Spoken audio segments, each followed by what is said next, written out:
fourth best team in the city as well.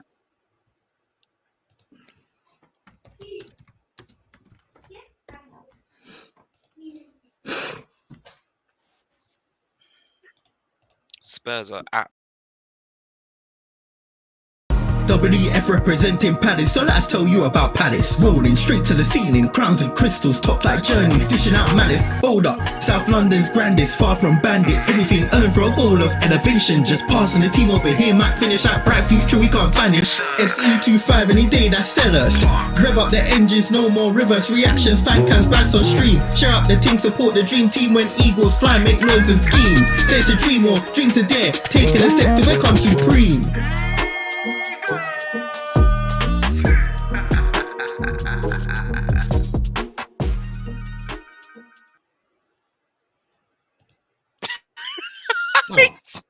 Why is he not?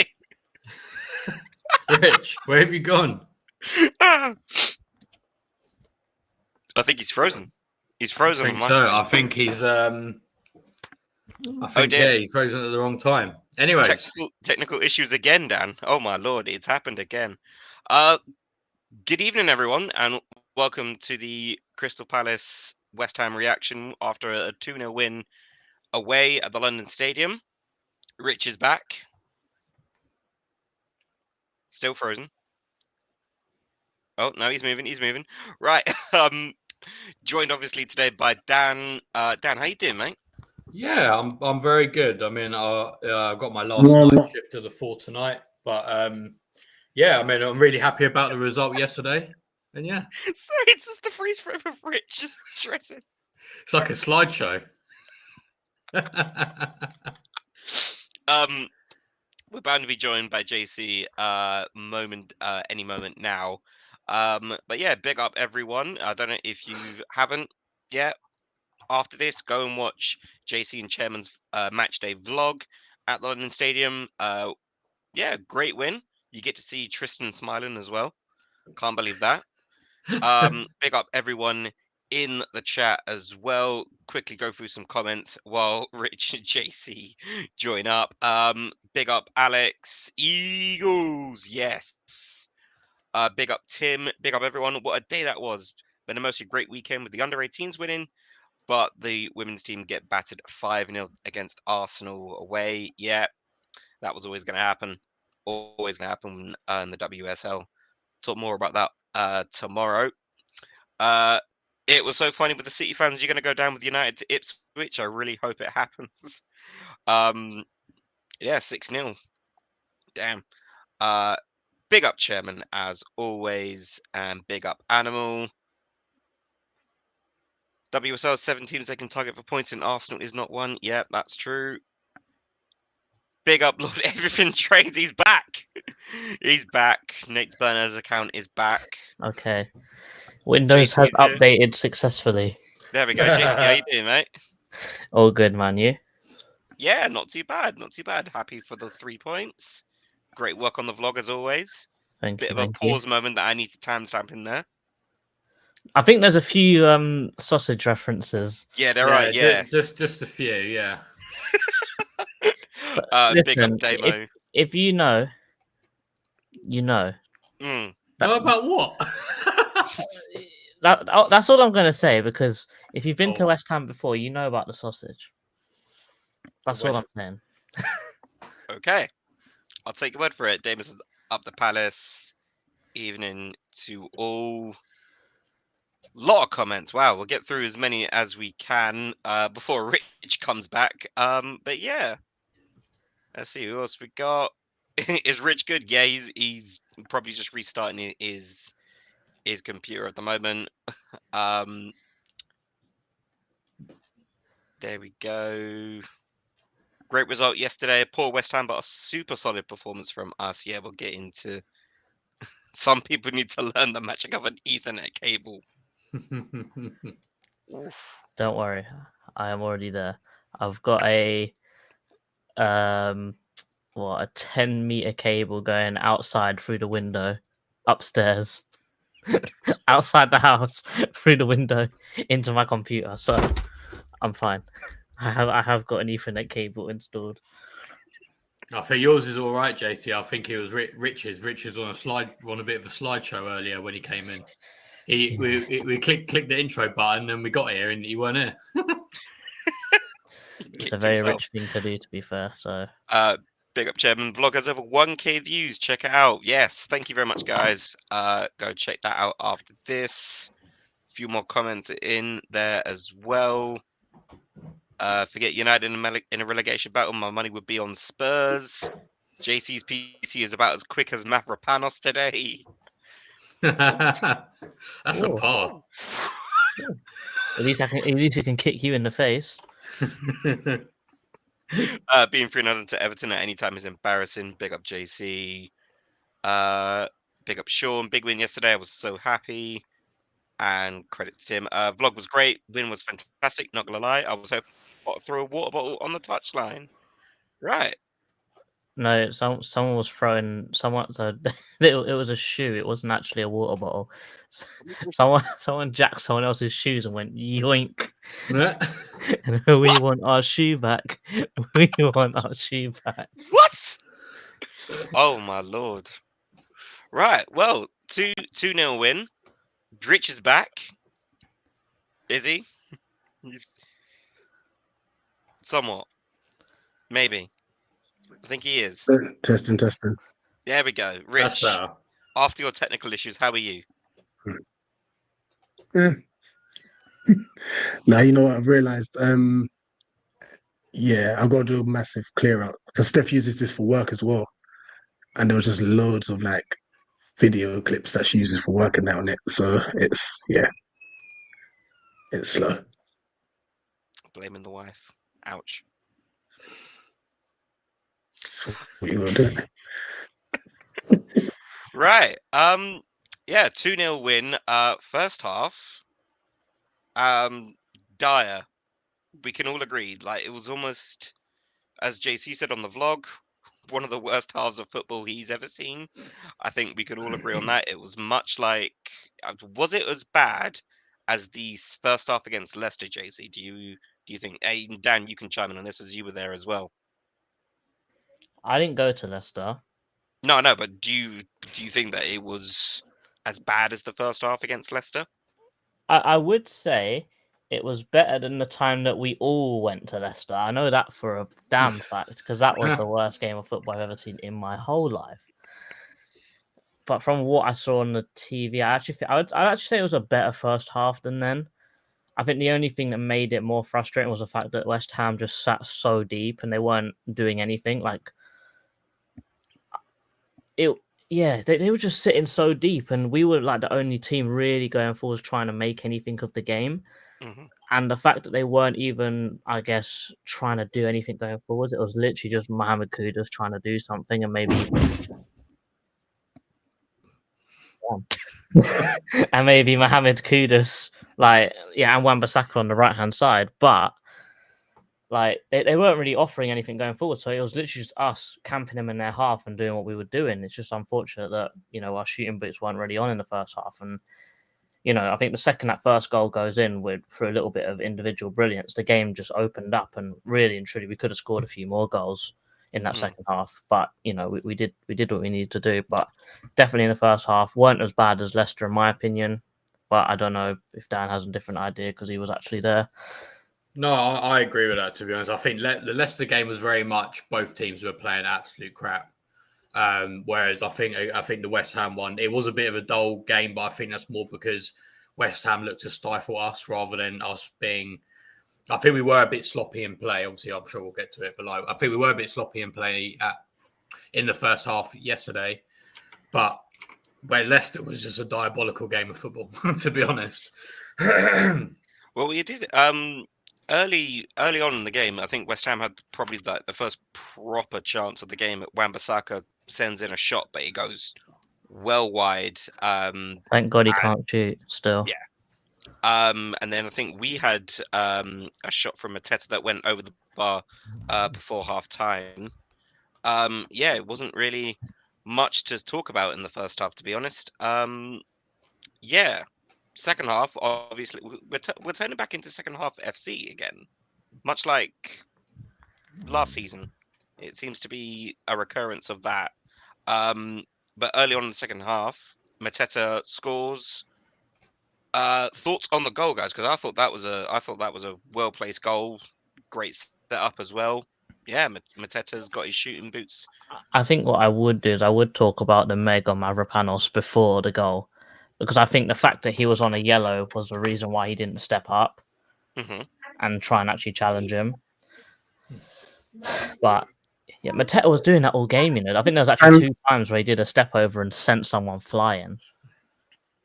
I think he did it to Mavropanos. I think he did it to Emerson as well one time. Oh, Dan's gone. No, it was great skill. But can I say, I don't think we were bad in the first half. I just think we couldn't create chances because of the low block. I think it was probably like when I looked back at it again, it was a proper comprehensive performance, and I thought we played well, to be honest. But that's far just chatting. But yeah, Mateta, unbelievable. And I think there's something that I've noticed, and I don't know if you will agree. When he first started playing under Glasner, he would like really pin himself on the last man. But now he's dropping into the pockets a lot more and letting the inside tens do the running in behind and stuff. And I think it works even well because his hold up plays a lot better. He's now running with the ball. Like he's running at defenders. He's not just back to goal sort of thing. So I think the way that Mateta's playing actually has been even better for us. So fair play to him. Well, after the game was finished, he's now on, I think, 8 goals in the 8 goals in the Premier League, which is half of his best total from last season.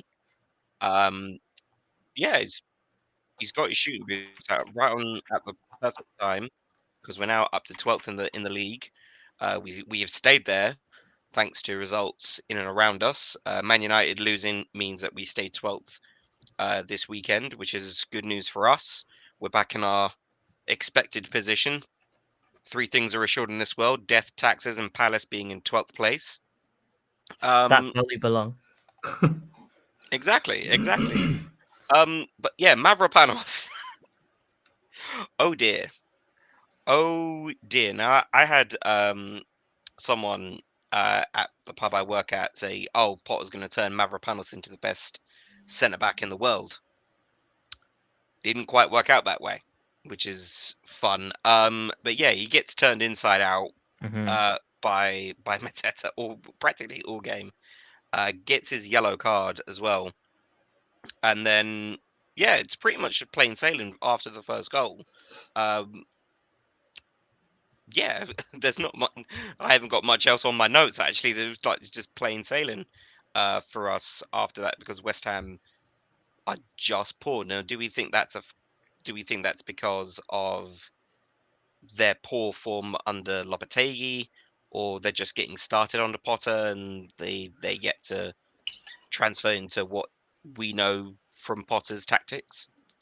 Injuries are probably the main thing I would say with West Ham because they literally had nothing on the bench. Like I know some of the West Ham fans that I've seen when I've watched like some of their match day vlogs saying, "Oh, like when he brought on the 2 kids, they did well."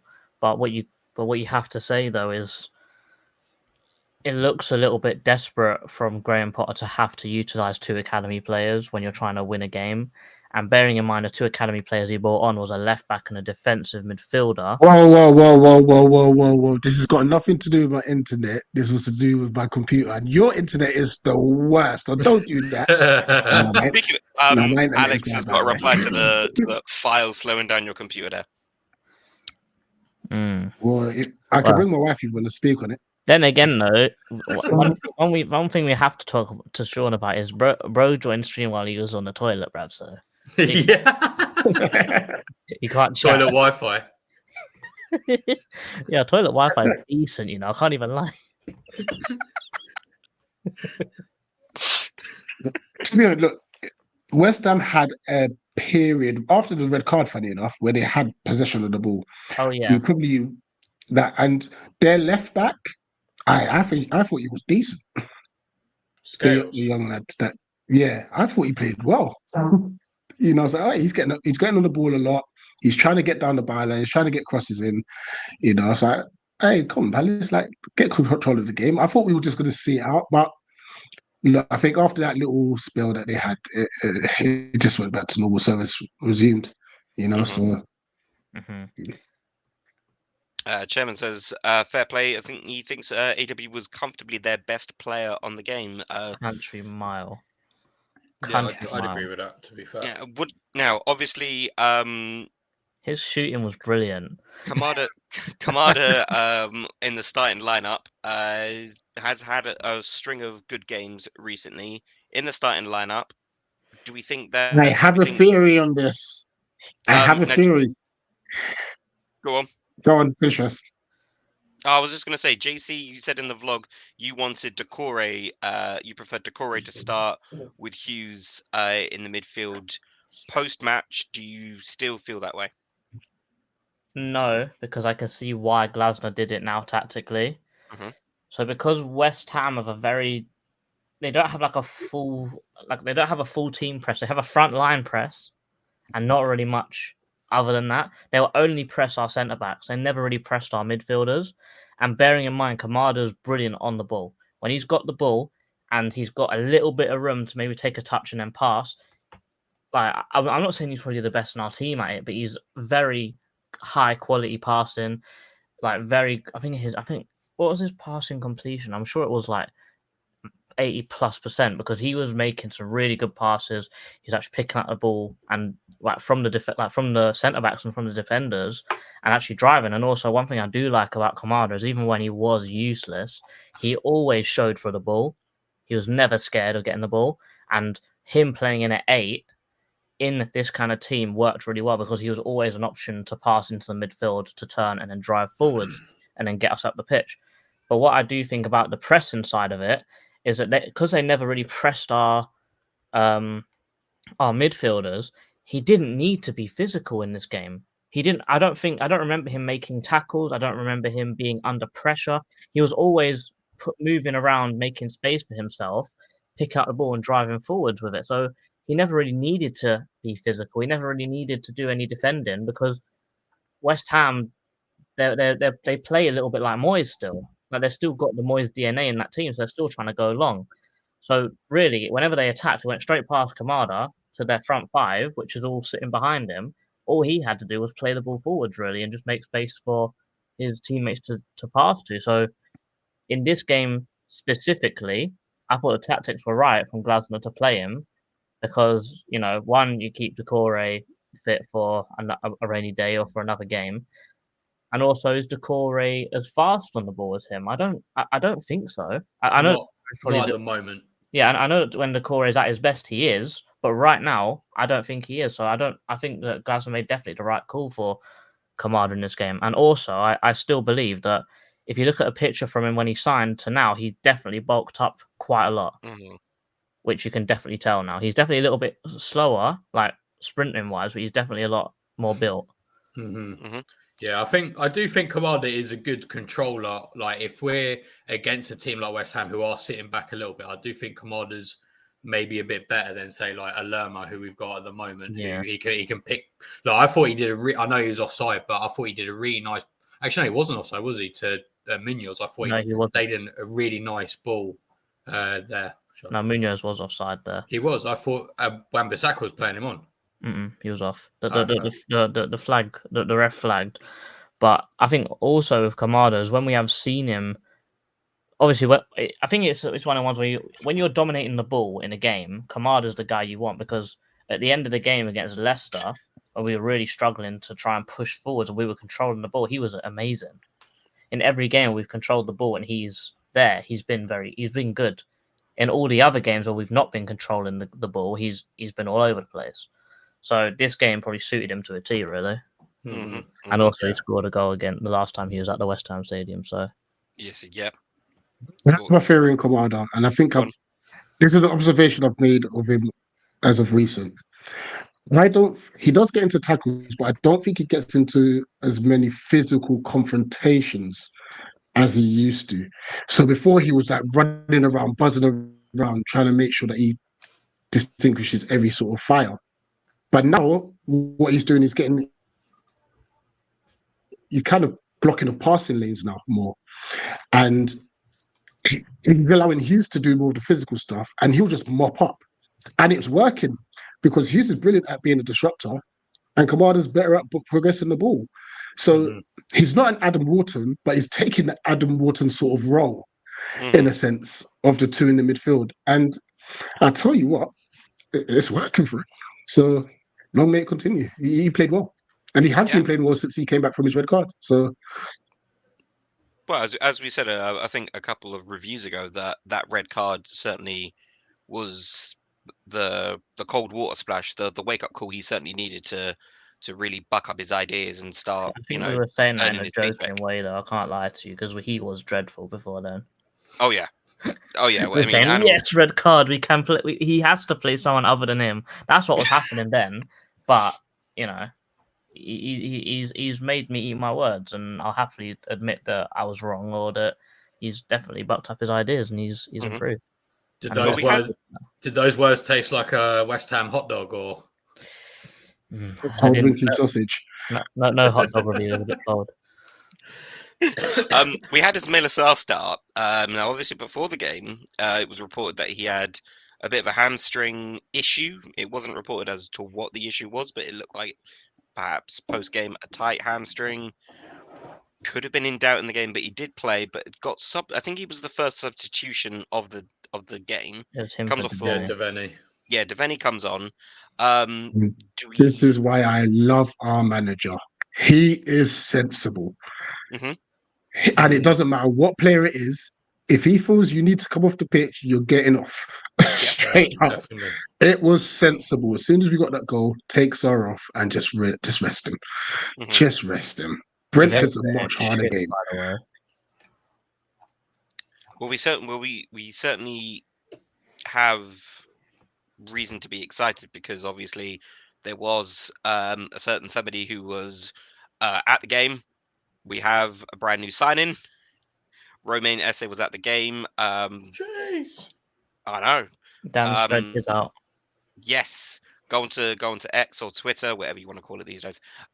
You can read Dan's thread on Romain Esse. It's a very, very great read. Credit to you, Dan. Have you read it? Once again. I have not read it just yet. Has it a great read?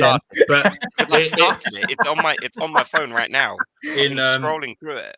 In short, he's very good dribbling, very good carrier of the ball. He fits our system perfectly. He's happy to go wide. He's happy to move inside. He's left-footed as well. He's got a bit of creative element to him. He's got a bit of a creative, and importantly, I think he's a different player to Sarr as well. Obviously, Sarr's more of a runner in behind, whereas Esse, I think he'll help us control games a bit more because he'll be more happy to have balls to feet. Where do we see him fitting in to this team then? Because obviously, Dan, you've highlighted he plays mostly on the right-hand side. Yeah. Where do we feel, guys, that he'll fit into this team? I mean, I think not right now, but I would expect by the end of the season he'll be a starter. Because in my mind, to be honest, Esse was the kind of signing that we should have made it in the summer. I mean, obviously, I know we didn't really know about him specifically, but Sarr for me was always Jordan Ayew's replacement. Like he was always like the guy who, like, if we needed a kind of backup or we needed to bring someone on just to change it up, he was that guy for me. So for me, Esse should. We dropped Sarr now, though. But that's the thing. Like that's the obstacle I've got at the moment. Is like Sarr's playing so well, but then in a way, I guess maybe that's a good thing because then it means that Esse can then come on as a sub and prove his point. That's what I think should happen. By the end of the season, we'll see where we're at. But I do think, as you said, Dan, he's a completely different player to Sarr. I feel like it'll be one of them ones where, depending on the game, Glasner can pick and choose. If they're both like on form, if they're both like, let's say Esse comes in on form and Sarr's still on form, it's like, who does he pick? I thought for a bigger team where you're going to be playing on the counter attack, I said probably put Sarr on, more pace up front. But if you've got a team where you're going to be dominating the ball, like if they played against West Ham, let's say, you probably play Esse. Agreed. So if you give Glasner more options, and really, Glasner had no options at the start of the season. And you saw what happened. The second injuries started coming back, we started winning, and when he had more options. So if you give him more options, more weapons, then I feel like Glasgow's smart enough to utilize players as and when fit, and we could get some more really good results because the run we're on right now is amazing. And you know what's gonna happen as well? And granted, Ebbs has been brilliant. Like he's getting better and better. You can tell he's getting fit. He's running again, but it gives another dynamic. Like because obviously you can tactically teams can prepare for this Melissa. They know he's gonna run in behind your fullbacks. That's what he does. But with a Remainer, say they're thinking, oh crap. They haven't prepared for that. Yeah, exactly. which will just give Ebbs more space, Mhm. Exactly. And I cannot wait for that commentator nightmare. Eze to Eze.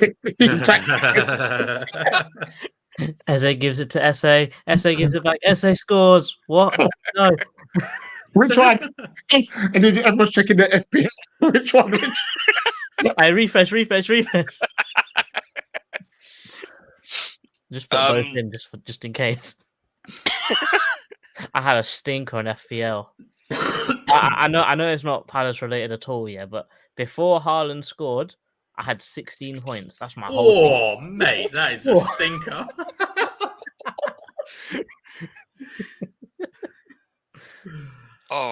Bernardo Silva let me down. He got nothing. Yeah, he's out. I'm only on 44 points. Could be worse. Right. Sorry. Can I say something, by the way, as well, please? So, yeah. Will Hughes, yeah? Like, he's got to sign a contract at this stage. How old is he now? 28? Yeah. I think, or 29, something like that. 28. I know we have this rule about this 30-year-old thing, yeah. Just give him 2 years. Give him 2 years now. He has been unbelievable for us. I don't even think you can drop him, which gives us another hurdle when because Wharton's back in training next week, by the way, according to reports. We've got a big problem on our hands, but Will Hughes, in my personal opinion, is number one on the team sheet in the midfield. But it's a good problem. It is a very good problem to have, and we might end up going back to the Hughes Water midfield that saw the end of last season, which was really good, which is harsh on Decore, but I'm glad that we're just taking our time and easing him back because that injury was horrible. And big up Chris Richards because I thought he was brilliant yesterday, by the way. Yeah, he was. Yeah, it's certainly obviously Richards has stepped up because of Chalobah getting recalled by Chelsea.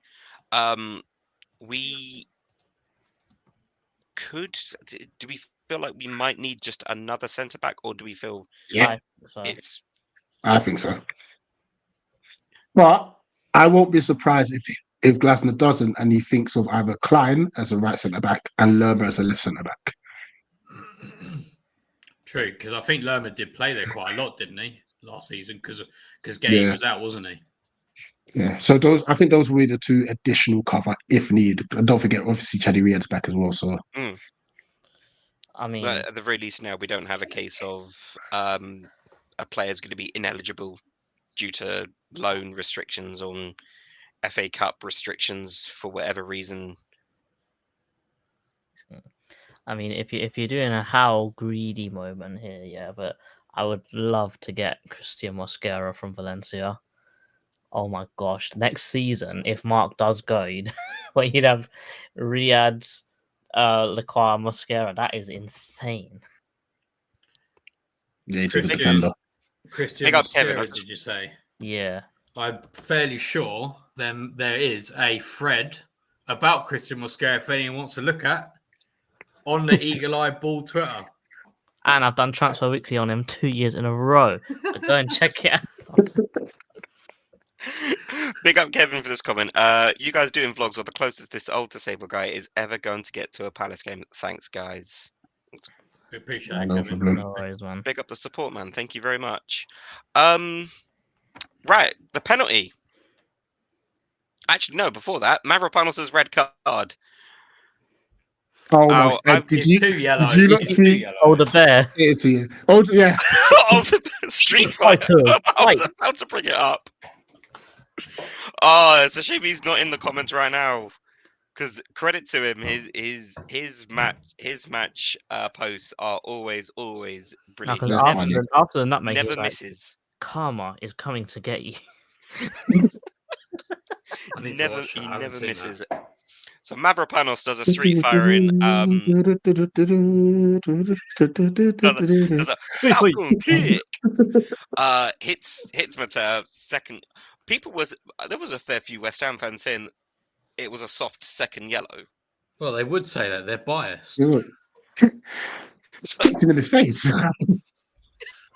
Thing is, in isolation, both of those events Oh, are both yellow yellows. cards. So Yeah. Yeah, he doesn't dispute Yeah. it. Voice Like, crack. at the very least, Mavropanos knows it straight away. He knows he's getting sent off. their players even argued it. They were just like, oh, No. He Yeah. literally was like this, like, please don't send me off, please, please. Like, No, because the thing is, he started walking around the edge of the pitch, and he was like, "Nah, man, I'm gonna stop play even longer and walk straight back across the pitch." I'm like, brother, just go around. Yeah, Mavropanos gets sent off. It doesn't really change the game because West Ham are, as we've said and covered, they are pretty pretty dire at the moment. We bring on Nketiah. Should have scored with his first touch. should Yeah, have scored. But can I say, and I think JC, I was speaking to JC about this yesterday, and he made a good point. So I'll make you say, I'm not going to take it. So Yeah, go on. what I said, I think I said it in the vlog as well at the end. I think that Nketiah should have shot early, so he had the whole goal to aim at, because there you had a wider angle. Wan-Bissaka was still a little bit further behind you, and Fabianski was already on the move, so you could have lifted it or gone far corner there, where if you'd taken it early, you probably would have caught him off guard. But because you took the extra touch forwards, you made the angle too tight, and also Fabianski read it as well, so you just shot it straight towards him. But then I think I said to Rich that I don't think you could have gone round the keeper the other way, because Wan-Bissaka would have been too close as Yeah. well. So I think you had to shoot early. So I think it was a chairman actually in the ground and said, so he's got the chip wrong Wrong at Brighton. at Brighton, and now he's got the finish wrong at West Ham. So does that mean the next one it has to be a goal, right? Yeah. And I even Um, said, chairman, how the Yeah. hell did this guy score that goal against QPR? But he can't score that. It doesn't make any sense. Another aspect to Eddie Nketiah's game, notice how he's not having to have his back to goal. He's running. He's running. Twice he made runs in behind their back line, and both of them caused problems. That's how we're going to get Eddie Nketiah working in this system. You know, and like I said, because Mateta's now dropping deep and he's be able to control the ball, turn, and then drive, that's where we're getting the joy. So it was a good cameo from Eddie, but yeah, hopefully he gets his shooting boots sorted out. well, he does win the penalty against Fabianski. I will credit him. He does get a touch on the ball to knock it away to ensure that it is going to be a stonewall penalty. So that's at least pitch intelligence shown. Do we feel like GC? You said on the vlog that maybe should have given it to Eddie to score. Yeah. I never said that. Oh, who never did? said Fake news. Who He did? never Someone watched the said it in the vlog. Eli chat. He never watched the vlog. He I hasn't did seen watch Dan the Fred. vlog. You He didn't watch the muppet. vlog. He didn't watch Transfer Week. He shouldn't have been me. He's a fraud. Boo. All I'll say, I'm very happy that even Nketiah in his interview after the game said we have a penalty taken Yeah. for a reason. And I Yeah. think I said it to Rich on the phone. I said, look, if we were 2-0 up and the 3 Yeah. points was secured, give it to Eddie, 100% for confidence. But because it's still 1-0 and that goal is vital for 3 points, bearing in mind it was right at the end of the game and the ref basically blew up like 20 seconds later, Mhm. I would have been fuming if he gave it to Eddie, he missed, and then they went down the other end and scored. Everyone would be, and then Nketiah's agenda would have just gone like this. So I'm Yeah. happy that we gave up to it. Another thing I'm happy he did, he went to pick up the ball because normally the opposition goalkeeper or defenders will keep holding the ball, try waste time. You know what I mean? He secured the ball and he gave it over to Eddie. And like you said, big up for his interview. He said, listen, you got a penalty taker. Like, yeah, it is what it is. I agree. Question to you guys though, when he said that, does that mean that Mateta's penalty taker ahead of Eze now? I think he Yeah, I has think been, so. to be fair. I think so, because I can't remember the last time Eze took a penalty. Yeah. But even last season, he took the one against Liverpool, didn't he? Yeah. Where he had to argue with value. So yeah, he's pen taker. But that one was a shocking penny, by the way. It was a terrible pen. Like Fabianski's got to be gutted. He didn't say that. Fabianski, to be fair to him, I think he jumped too far, didn't he? Yeah, he did. It kind of like went slip under underneath him, his didn't arm. it? Yeah. Yeah. And to be fair, that could have popped into the goal, could have popped straight forward. So to be fair, I think Fabianski was unlucky with that one. Definitely. Right, guys, I'm going to go. I'm going to leave you with one stat before I go. In the last 12 games, so the form table last 12 games, Crystal Palace rank 7th. And the last 4 games were top. Who's Nottingham Forest? Yeah. But yeah, so onwards and upwards. Anyway, see you later, See you guys. later, And Dan. thanks everyone for tuning in. See you later, everyone. In a bit. Peace. That's a good segue. Because we can do player ratings. Have we got a general consensus that no one gets lower than 7, by the way? Like, as the starters. Yeah. I thought it was a very good performance. Hendo might, because he didn't do anything. He had nothing to do. That's a good point. Literally, West Ham had 0 shots on target, so he literally didn't do anything. Actually, yeah. But yeah, so only Henderson, but that's not through his fault. I'm going to give him a 6 because his passing was good. And that's about he didn't do anything else. You get a 5 for walking on the pitch, and you get a 6 for doing for passing. He didn't have any shots to save, so you can't give him any higher than that. Okay, Nikki, we'll go with you to Mitchell. Mitchell, I think did pretty well. 7, to be honest. Mark had an incredible game. He was brilliant. He's getting an 8 for me. He basically said to Kudus, "I don't know who you think you are, but you ain't running Big past man. me, big You're man." You're not him. Yeah, he did. I think he did. He played really well. Max, Rich. I think there's 7, only because he was giving away stupid fouls. But all round, he played well. I mean, to be fair, when he gave away that foul right outside the box to Kudus, he was like, "Yeah, smash it." Kudus was just annoying, innit? But yeah, I agree. Nikki, we'll go with you to Chris Richards. I think Richards had a great game. I'm going to put him up there with Mark Gahey. Really stepped up playing that right centre back role. Mm-hmm.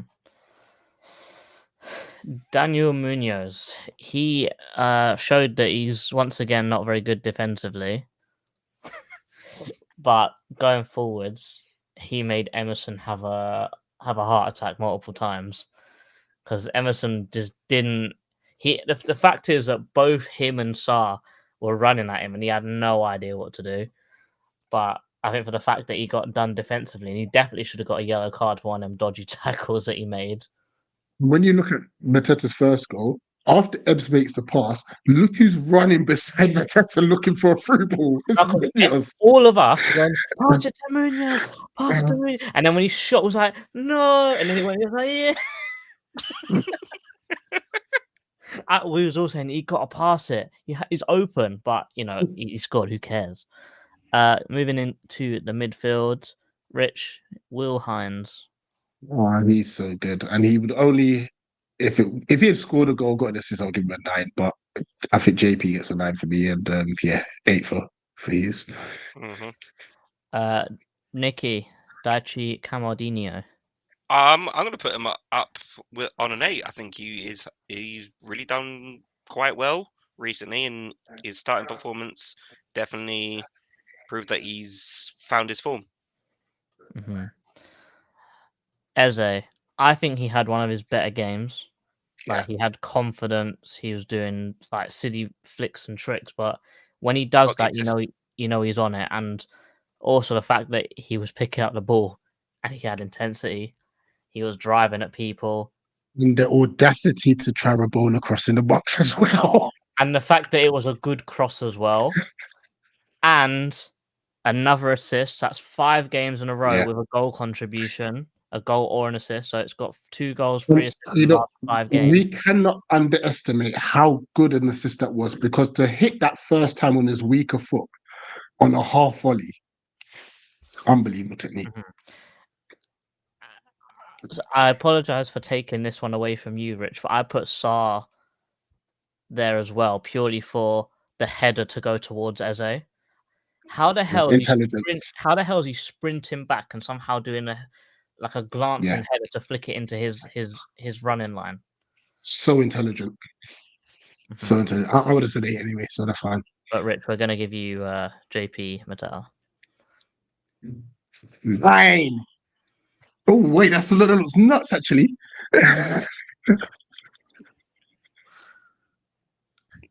Well, it's like a gun, isn't it?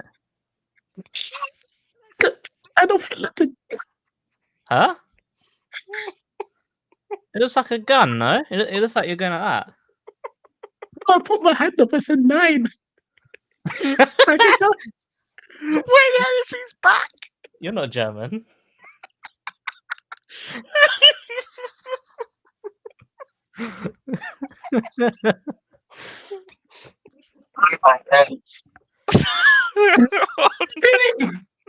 We apologize to any people from Germany, but that's funny. um, He's getting a 10 now. He's getting a 10. I got to retain that. Can't say that number anymore. 10. Oh, not a thing. 9 day.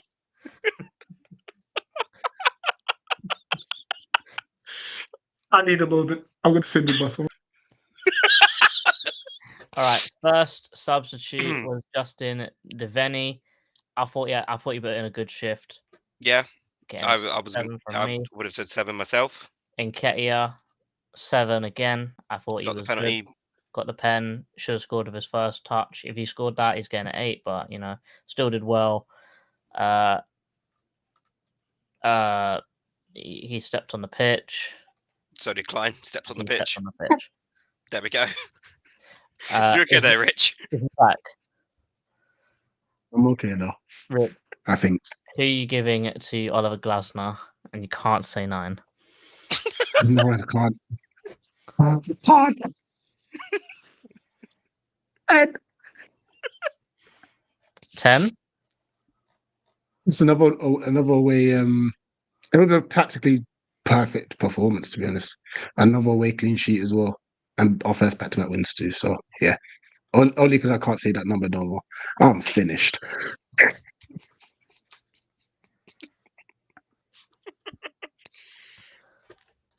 Fez. Oh, what's happened? Nothing. I think. Oh no, you frozen. Okay. There you go. Now you're back. I'm genuinely. I'm sorry. That looked mad, and I do apologize.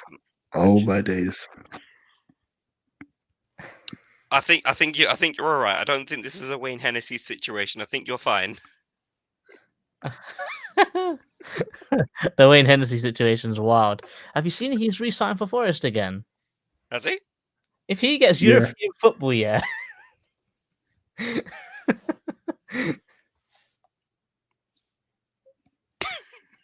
Big up Earth.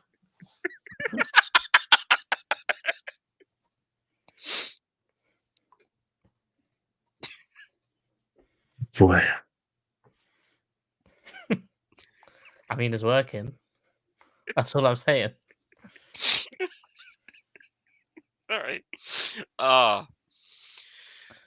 Oh my lord, that was funny. Well, that's an early submission for best bits. I've put the link in the chat for Tim to join because I know he will.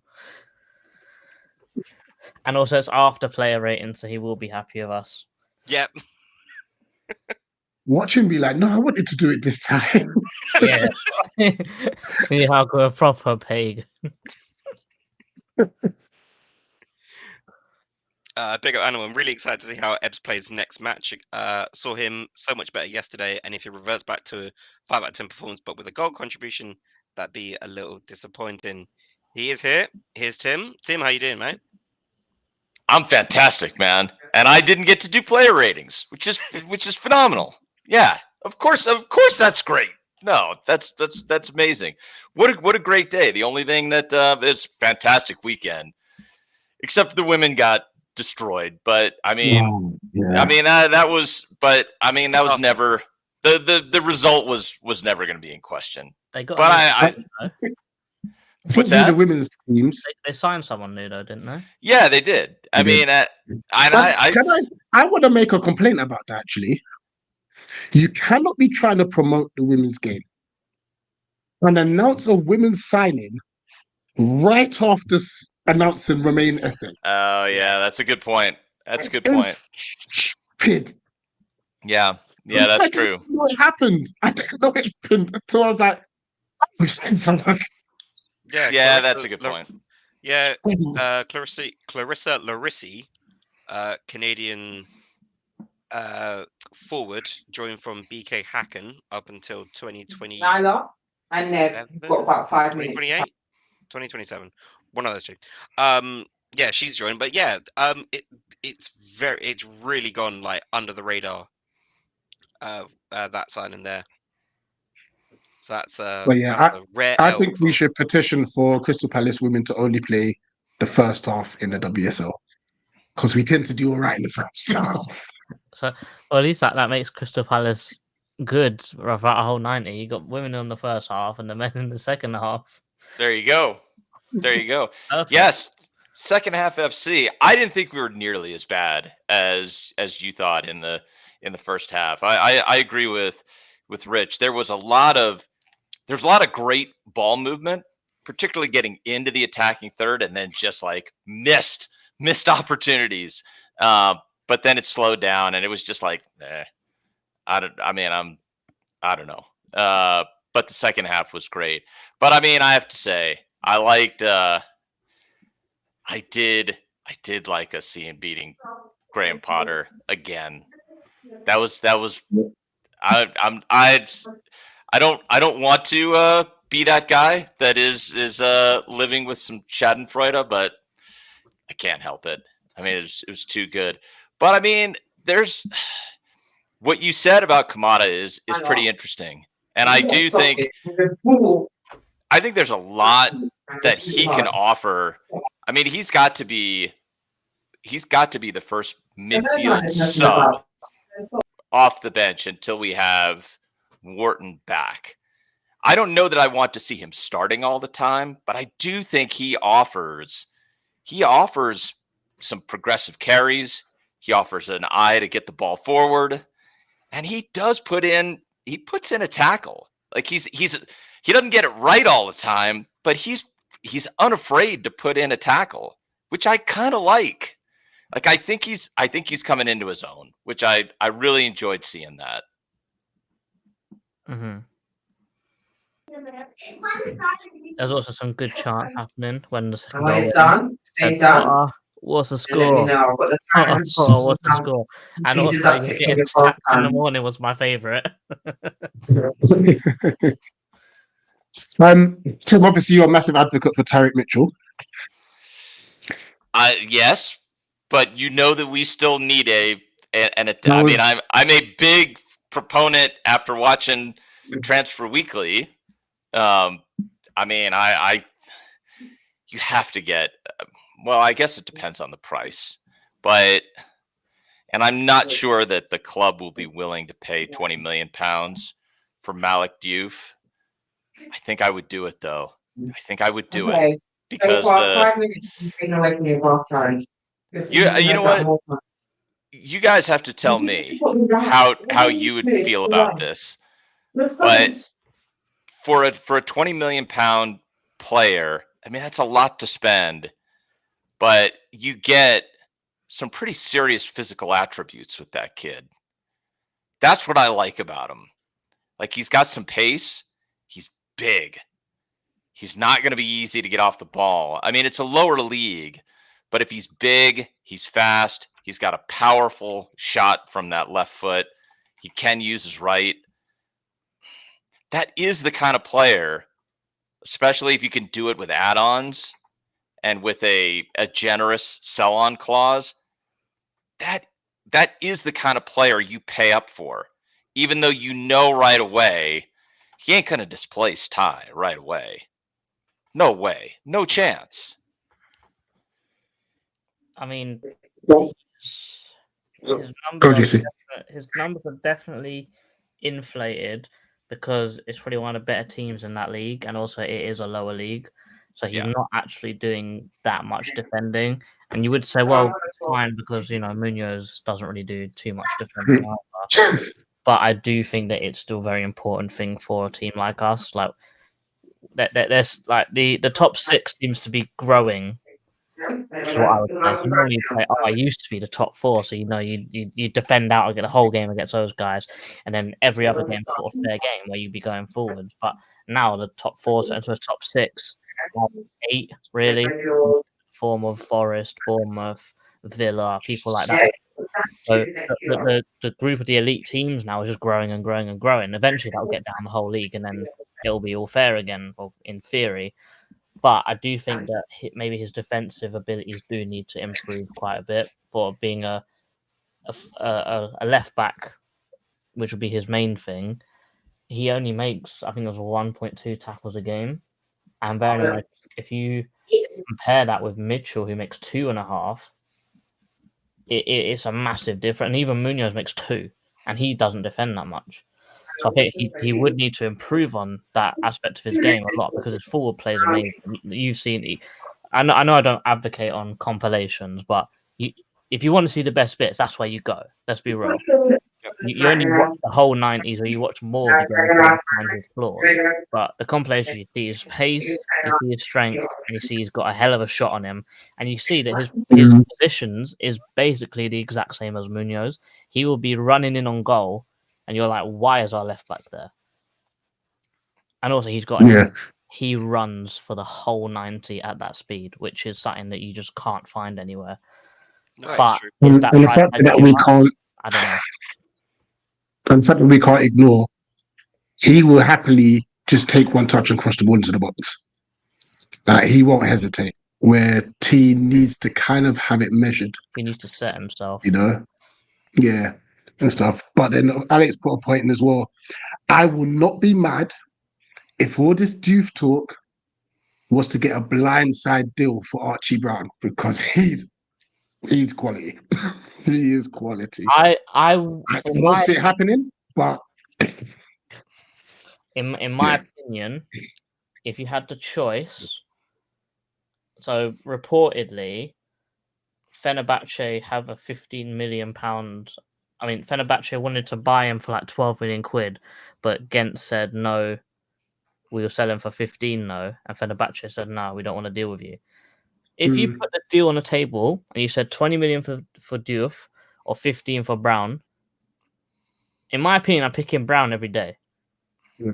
Yes, he is 2 years older, but Brown is 6'2" as well. He's really good. He's got basically the same attributes as Diouf, 2 years older, but he's so much better at defending. And as I think Dan described it perfectly, he's basically Sasha Bowie, but as a left back. And you see how good he is at Bayern Munich right now. So for 5 million cheaper, I would go that way, but I still wouldn't be upset if we got Diouf. That's what I would say at the end of the day. It brings up an interesting point that we're not going to be disappointed with the players that we've brought in. So I guess in the summer window we were somewhat questioning the Nketiah deal, but now in the January window, the players that we are heavily linked with, especially in that position, we're not going to be too disappointed with whomever we choose at whatever price is going to be that final figure. I think you can be more aggressive than that. If you get, let's say Palace ends up with SA, and let's say it is Brown, and let's say you don't get him for 15 million, but you have to pay 17 million pounds. Maybe you just have to do that in order to get it over the line. That is still, if that the measure of whether or not this is a successful window isn't really whether or not we like those players. Glasner has said, I've been promised 2 players. If he comes out after these players get signed and he says, man, I am really happy, nothing else anybody says matters. Absolutely nothing anybody else says matters, because this is strategically, I mean, this is all I care about as a fan. You get those 2 over the line, and then if I'm Steve Parrish, I said, all right, Oliver, I've prepared your 3-year extension. Here is the pay rise, and we want you here. We got this over the line. Let's get this done. Let's kill it the rest of this season, and then let's kick on. We want you here. That, I mean, you fulfill your promise, and then you lock him down on terms. And if you do that because like last winter window was unbelievable. If you get those 2, you finally get the left wing back cover. And I do think SA I think he gives Glasner tactical flexibility. So I really like that signing a lot. I also want to say with Oliver Glasner, thank you. Even with the Remain SE one, it's like, I wanted this done sooner. He's calling it out. And I'm happy he's calling it out. It is nice to have a manager that says what says what it's on his mind. Like, admits, no, I was not backed in the summer. And we all know if he wasn't backed in this window, he probably would have walked.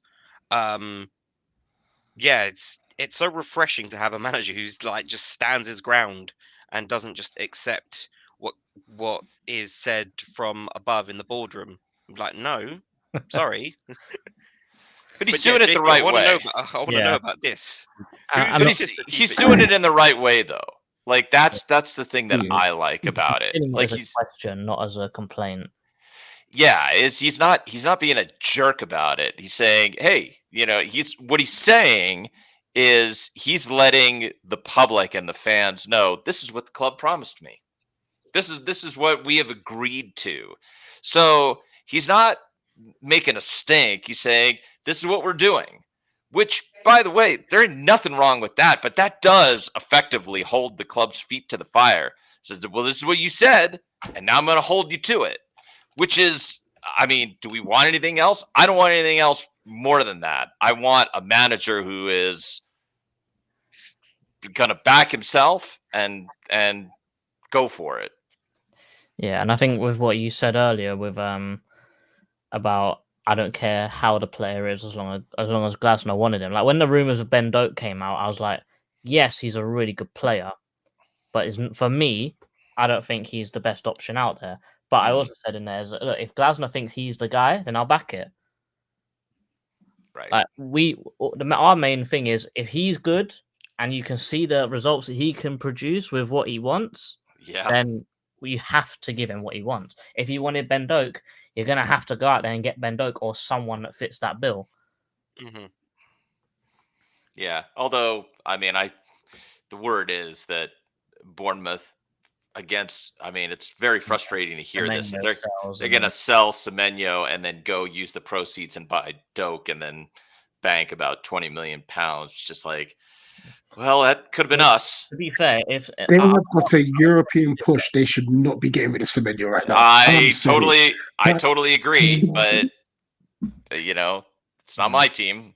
I mean, Semenyo is not going to be a Salah replacement, but I'm sure if you send Semenyo that way, you'll probably get Doak and a bit of cash the other way, no?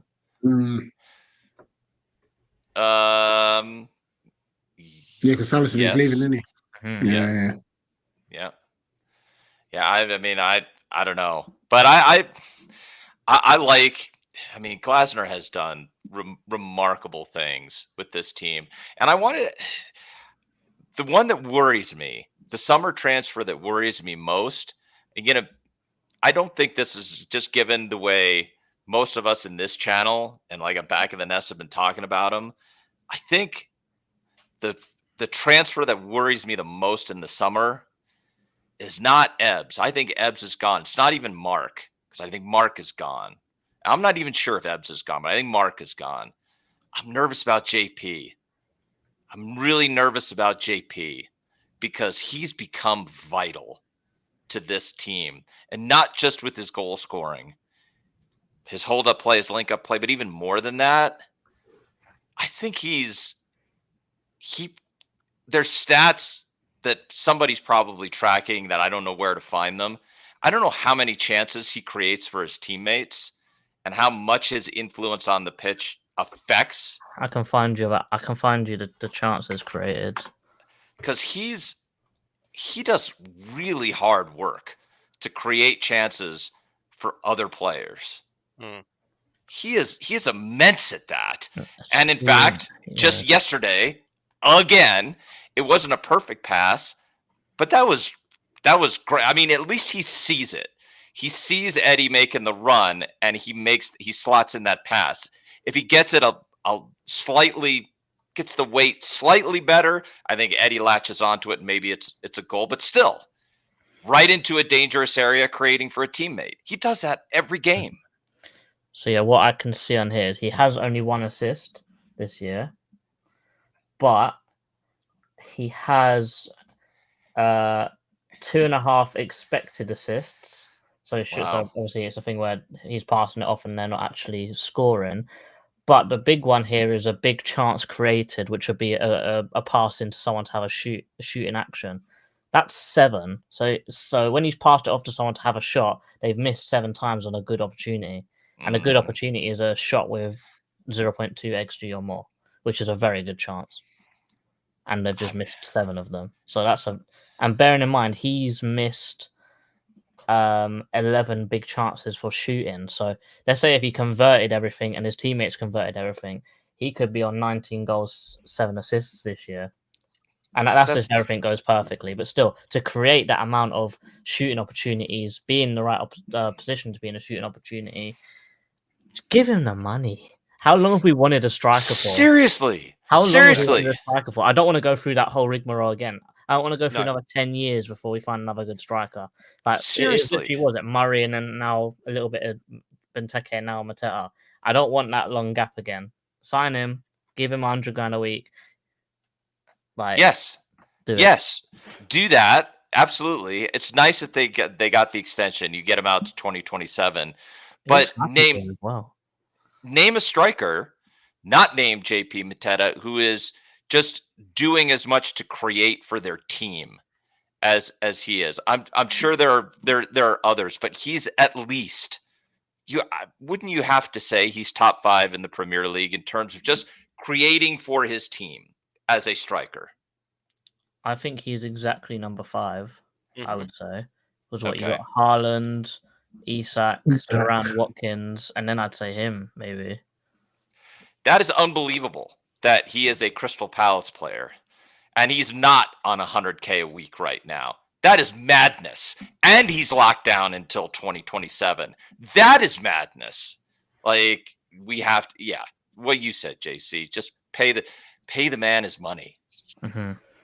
Well, special shout out to Chris Wood as well, though, because he's had a phenomenal season too. That's true. He had a hell of a header today as well. Maybe Mateta 6 then. Or but this then, year specifically. Wood, I would say, is the better goal scorer. I think he's more clinical in a sense. But Mateta's all-round game, I think, is better than Wood. Yeah. Well, what about Solanke? He's had a good season. Not as good as he was last year, to be honest. Yeah.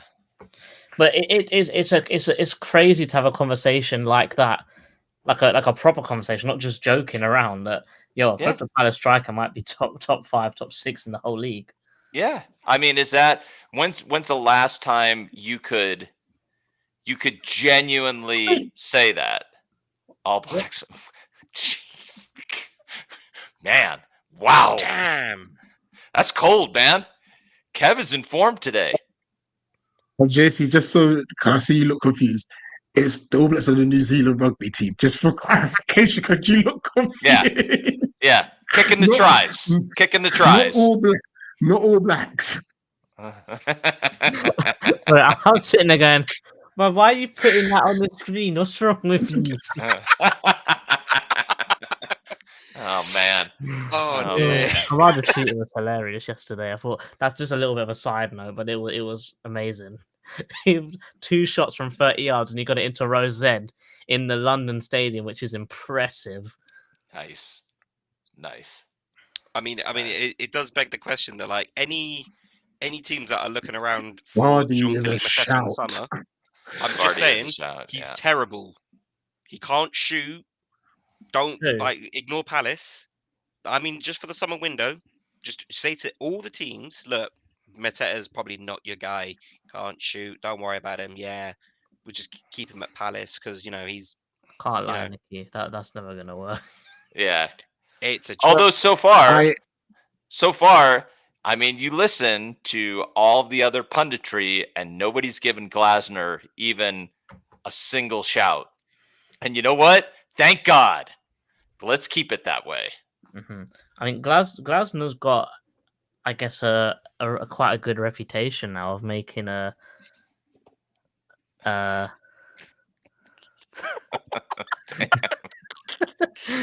Yo, I've been PR trained, isn't it? Just to be safe. Man, But Glasnow's got a Man. reputation now of having these lanky, dead strikers and turning them into world beaters.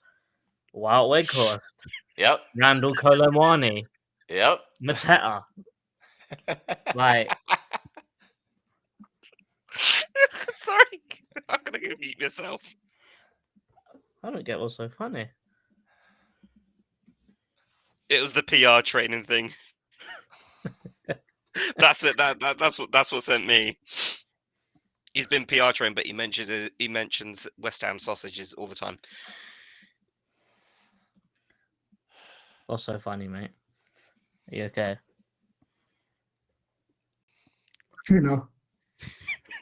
What a stream. I'm gonna watch this one back. This has been a funny one. I'm gonna have to go back through this one and get a lot of timestamps. This is going to be all best bits.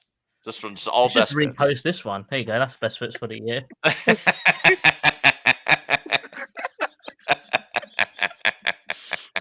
Man, but nah. Pim, what are you thinking ahead of Brentford? I mean, I'll be curious to see what you guys say and Tact Eagle.